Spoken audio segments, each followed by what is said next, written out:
अस्सलामुअलैकुम। तो आज की इस वीडियो में हम पढ़ेंगे ब्रेक और कंटिन्यू। तो ब्रेक और कंटिन्यू के बारे में आज हम डिटेल के साथ पढ़ेंगे कि ये कीवर्ड्स क्या करते हैं और इसका काम क्या होता है और ये किधर यूज़ होते हैं, इसका यूज़ किधर होता है। तो इस वीडियो में हम इसको बहुत ही डिटेल के साथ जानेंगे। और ब्रेक और कंटिन्यू का यूज़ ज़्यादातर लूप्स के अंदर होता है, कंडीशंस के अंदर होता है। तो इस वीडियो में मैं आपको बताऊंगा कि ब्रेक को हम यूज़ करेंगे, लेकिन किस तरह से, इधर किधर इसकी ज़रूरत होती है, कहाँ पर इसको यूज़ करना चाहिए और कहाँ पर इसको यूज़ नहीं करना चाहिए, और इसी तरह से कंटिन्यू को भी। तो मैंने ये टेबल कहीं से उठाई है, तो मैं इसको इससे, क्योंकि इसमें मेन पॉइंट्स दी गई है, तो इस वजह से मैंने यहाँ से ही आपको पढ़ाना है। तो मैं बताऊँगा इसके इफ़ेक्ट, यूज़ केस और एग्जाम्पल भी मैं आपको प्रैक्टिकली दिखाऊँगा, ठीक है। तो पहले आते हैं ब्रेक पर। तो इस कर्सर पर फोकस दे, मैंने इधर रखा है ब्रेक। तो इसके नीचे इसका इफेक्ट है, तो stops the loop completely. Break क्या करता है, ये लूप को कम्प्लीटली स्टॉप कर देता है। किसी भी लूप को ये कम्प्लीटली स्टॉप करने के लिए यूज़ होता है। नाम से ही जाहिर है ब्रेक। ब्रेक मीन रोकना, तो ये लूप को रोकता है कम्प्लीटली। फिर इसका यूज़ केस क्या होता है, when you need to exit the loop early. जब आप एक लूप को जल्दी स्टॉप करना चाहते हैं, आप किसी लिमिट तक उसको स्टॉप करना चाहते हैं, आप चाहते हैं कि जब ये लूप इधर तक पहुंच जाए तो फिर ये एग्जिट हो, तो आप उसको जब स्टॉप करना चाहते हैं किसी लिमिट तक, तो आप उसके लिए यूज़ करेंगे ब्रेक कीवर्ड। और फिर इसका एग्जांपल है breaking out of a loop when a condition is met. तो आप उस लूप को क्या कर सकते हैं, ब्रेकिंग आउट ऑफ लूप, तो आप उस लूप को ब्रेक कर सकते हैं जब कंडीशन मिल जाए। तो इस एग्जांपल को भी मैं आपको इधर शो करा देता हूँ। एक लूप बना देते हैं इसके लिए, फॉर लूप। फॉर लूप आप तो जानते ही होंगे कि फॉर लूप यूज़ कैसे होता है, इसका क्या सिंटैक्स होता है। तो मैंने लिख दिया लेट आई इक्वल्स टू 1, ये 1 से स्टार्ट होगा। आई इज़ लेस देन और इक्वल टू 10 तक ये चलेगा, यानी इनिशियलाइजेशन स्टेटमेंट, कंडीशनल स्टेटमेंट। और इधर मैं इसको इंक्रीमेंट कर दूंगा ताकि हर इटरेशन के बाद इस एक 1 में या 1 से 2 बन जाए, 2 से 3 बन जाए, 3 से 4 बन जाए। इस तरह से ये क्या हो, इंक्रीमेंट हो। एक इटरेशन के बाद ये इटरेट होगा, इंक्रीज़ होगी, इसकी वैल्यू 10 तक जाएगी। तो ये लूप 10 तक ही सिर्फ जाएगा, फिर कंडीशन फॉल्स हो जाएगा, तो फिर ये नहीं जाएगा आगे। लेकिन मैं चाहता हूँ कि मैं इस 10 से भी कम इसको इस कंडीशन को मैं स्टॉप कर दूँ, रोक दूँ। तो इसके लिए हम यूज़ करेंगे ब्रेक।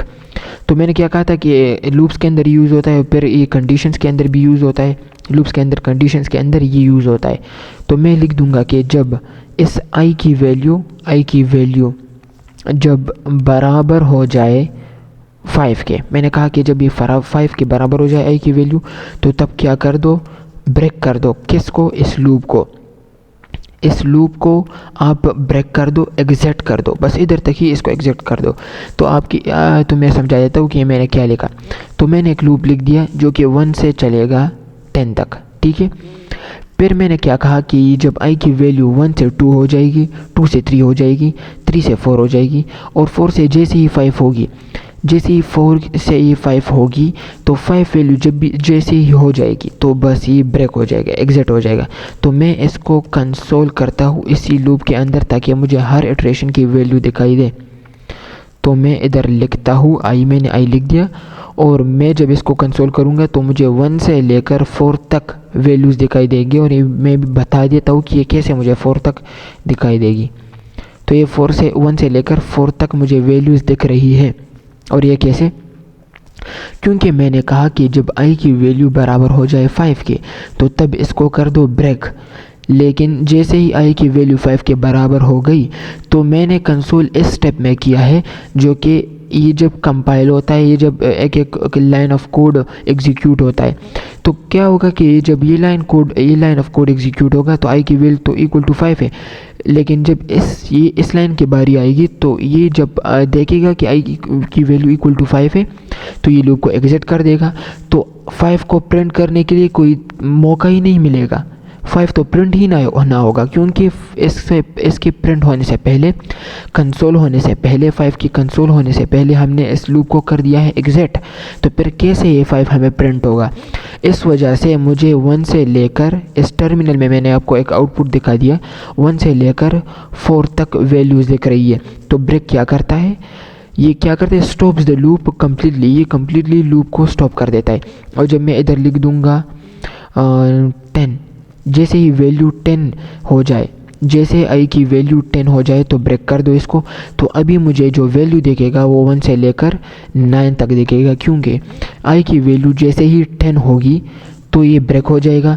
तो 10 को प्रिंट करने के लिए, 10 को कंसोल करने के लिए कोई मौका ही हमें नहीं मिलेगा। तो इस वजह से मुझे 1 से लेकर 9 तक वैल्यूज़ मिलेगी। मैं इसको यहाँ पर कंसोल भी कर देता हूँ। तो इसको मैंने कंसोल कर दिया, इसको मैंने प्रिंट कर दिया। तो ये मुझे 1 से लेकर 9 तक वैल्यूज़ दिख रही है, 10 नहीं दिख रहा, क्योंकि मैंने कहा कि इसको ब्रेक कर दो। 10 की वैल्यू जैसे ही आई के अंदर आ जाए तो इसको ब्रेक कर दो। जैसे मैं 11 लिख दूंगा तो आई की वैल्यू जैसे ही 11 होगी तो इसको ब्रेक कर दो। लेकिन 11 तो है ही नहीं, लेकिन ये मुझे 10 तक दिखाई देगा इस तरह से। तो मुझे 10 वैल्यूज़ मिल गई, सही है। तो ये था ब्रेक का काम। और एक काम करता हूँ, अब मैं देखता हूँ कि जब आई की वैल्यू 12 हो जाए, जब आई की वैल्यू 12 हो जाए, इक्वल टू 12 हो जाए तो इसको ब्रेक कर दूँ। तो अब भी मुझे 10 तक मिलेगा, क्योंकि इस लूप को, फॉर लूप को तो मैंने सिर्फ इटरेट करना है 10 वैल्यू तक। तो 12 मुझे नहीं दिखेगा, 1 से लेकर 10 तक ही मुझे मिलेगा, इससे ज़्यादा मुझे मिलेगा ही नहीं, क्योंकि टोटल लूप की इटरेशन 10 ही है, इससे ज़्यादा मुझे मिलेगा ही नहीं। ठीक है, तो ब्रेक की बात तो हो गई, इसके इफेक्ट, यूज़ केस और एग्जाम्पल भी हो गया। अब आते हैं कंटिन्यू पर। तो कंटिन्यू क्या चीज़ है, तो कंटिन्यू कीवर्ड इसको समझते हैं। तो ये क्या करता है, skip only the current iteration, ये करंट इटरेशन को ही सिर्फ स्किप करता है। ठीक है, इसका इफेक्ट है skips only the current iteration. It means कि जो कंडीशन हमने अभी ब्रेक के लिए लगाई थी तो उसी तरह हम कंटिन्यू के लिए भी लगाएंगे। जैसे कि मैं कहूँगा कि जब आई की वैल्यू 5 के बराबर हो जाए तो क्या कर दो, कंटिन्यू कर दो। यानी आई की वैल्यू जब 5 के बराबर हो जाए तो उसी इटरेशन को ही स्किप कर दो, यानी 5 को ही स्किप कर दो। 1 से लेकर 10 तक मुझे वैल्यूज प्रिंट होगी, लेकिन मुझे सिर्फ वो 5 नहीं मिलेगा, क्योंकि मैंने क्या कर दिया, उसी करंट इटरेशन को मैंने स्किप कर दिया। लेकिन आप फिक्र ना करें, मैं इसको अभी प्रैक्टिकली भी दिखाऊंगा तो आपको समझ आ जाएगी। इसके बाद इसका यूज़ केस है when you need to skip certain values. जब आप सर्टेन वैल्यूज़, कुछ इस तरह की वैल्यूज़ है जिसको आप स्किप करना चाहते हैं, स्किप ये सिर्फ एक ही वैल्यू को स्किप कर सकते हैं, हाँ एट अ टाइम एक ही वैल्यू को।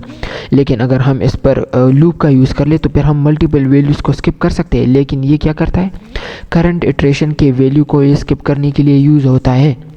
फिर इसका एग्जांपल है skipping even numbers in a loop. तो इवन नंबर, अच्छा, तो इवन नंबर्स को स्किप करना है एक लूप से इवन नंबर्स को स्किप करने के लिए हम इसका यूज़ करेंगे। और मैं ये एग्जांपल भी आपको दिखाऊंगा कि कैसे करना है इवन नंबर्स को स्किप। तो पहले मैं एक फॉर लूप बना देता हूँ, जैसे मैंने ब्रेक के लिए बनाया था। तो मैंने लिख दिया i equals to 1, i is less than और इक्वल टू 10, और मैंने लिख दिया i प्लस प्लस, और मैं इधर लिख दूंगा कंसोल डॉट लॉग। सॉरी, मैं इधर कंसोल डॉट लॉग नहीं लिखूंगा, सीधा मैं इधर कंडीशन लगाऊंगा कि जब i की वैल्यू बराबर हो जाए किस चीज़ के, मैंने लिख दिया 7। तो मैंने क्या कहा था कि ये करंट इटरेशन को स्किप करता है, और मैं इधर लिख दूंगा कंटिन्यू। मैंने कंटिन्यू कर दिया, तो कंटिन्यू क्या करेगा, करंट इटरेशन को स्किप करेगा। कौन सा करंट इटरेशन, मैंने कह दिया कि जब आई की वैल्यू 7 बन जाए, जब आई की वैल्यू 7 इटरेशन तक पहुंच जाए तो उसी 7 इटरेशन को स्किप कर दो, बाकी इटरेशन को कंटिन्यू कर दो। सिर्फ उसी करंट इटरेशन को स्किप कर दो, बाकी का लूप चलेगा, जारी रहेगा, कंटिन्यू होगा, लेकिन सिर्फ 7 की वैल्यू हमें नहीं दिखेगी। एक करंट इटरेशन को स्किप करता है। जब मैं कंसोल करूँगा डॉट लॉग, मैं जब करूँगा आई को, तो इसका रिज़ल्ट मैं पहले से ही बता देता हूँ कि मुझे दिखेगा 1 से लेकर 10 तक वैल्यूज़, लेकिन उसमें 7 नहीं होगा।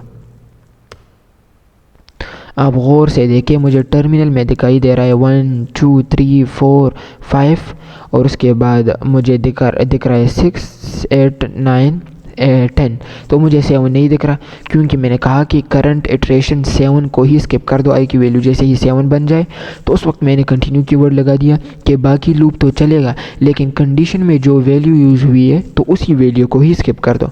फिर मैंने कहा कि अच्छा ठीक है, जब आई की वैल्यू 10 हो जाए तो लूप को कंटिन्यू कर दो। तो आई की वैल्यू जैसे ही 10 होगी तो लूप तो कंटिन्यू होगा, लेकिन आई की वैल्यू जैसे ही 10 होगी तो वो वाला इटरेशन 10 वाला इटरेशन क्या हो जाएगा, स्किप हो जाएगा, उसको इग्नोर किया जाएगा, उसको हटा दिया जाएगा। तो मुझे 1 से लेकर 9 तक वैल्यूज़ दिखेगी। हाँ, मुझे 1 से लेकर 9 तक वैल्यूज़ मिल गई। ये मैं किधर तक आ गया, सही है। तो मुझे 1 से लेकर 9 तक वैल्यूज़ मिल गई, तो इसका ये काम था। अभी मैं बता देता हूँ कि कैसे ये एग्जांपल, अभी इसको भी प्रूफ करना है कि कैसे ये करना है, इवन नंबर्स कैसे निकालनी है। तो उसके लिए मैं आसानी के लिए एक एरे बना दूंगा। मैंने एक एरे बना दिया, उसमें मैंने लिख दिया 1 2 3 4 5 6 7 8 9 और 10। मैंने 10 तक एक एरे बना दिया और अभी मैं इस पर यूज़ करूँगा क्या, एक फॉर लूप।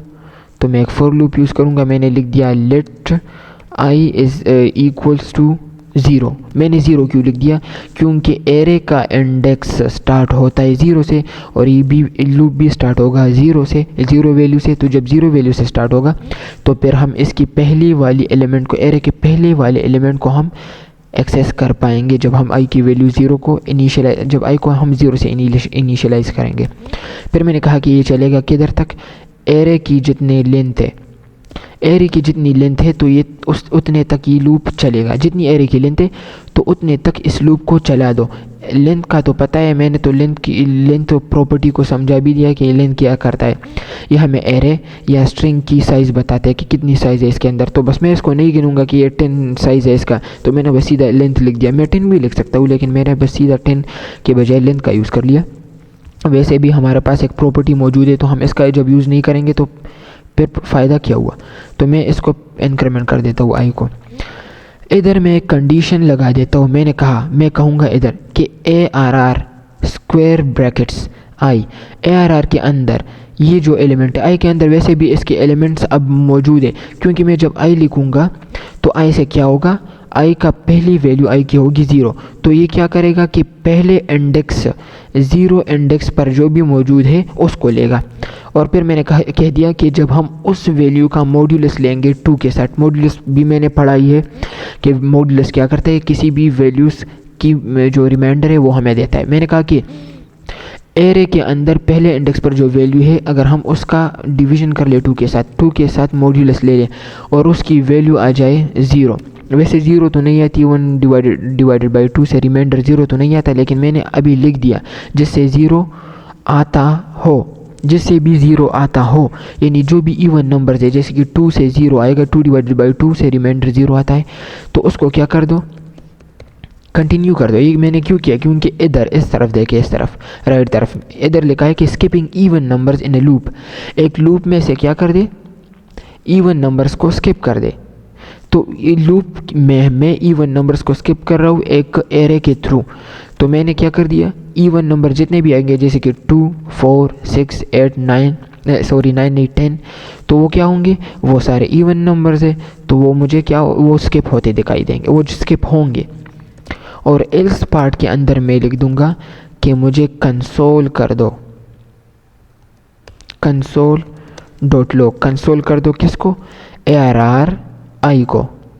ARR के अंदर जितने भी एलिमेंट्स बाकी रह गए, जितने भी एलिमेंट्स स्किप नहीं हुए, जितने भी ओड नंबर थे उसको प्रिंट तो कर दो, जितने इवन तो वो तो वैसे भी स्किप हो गए।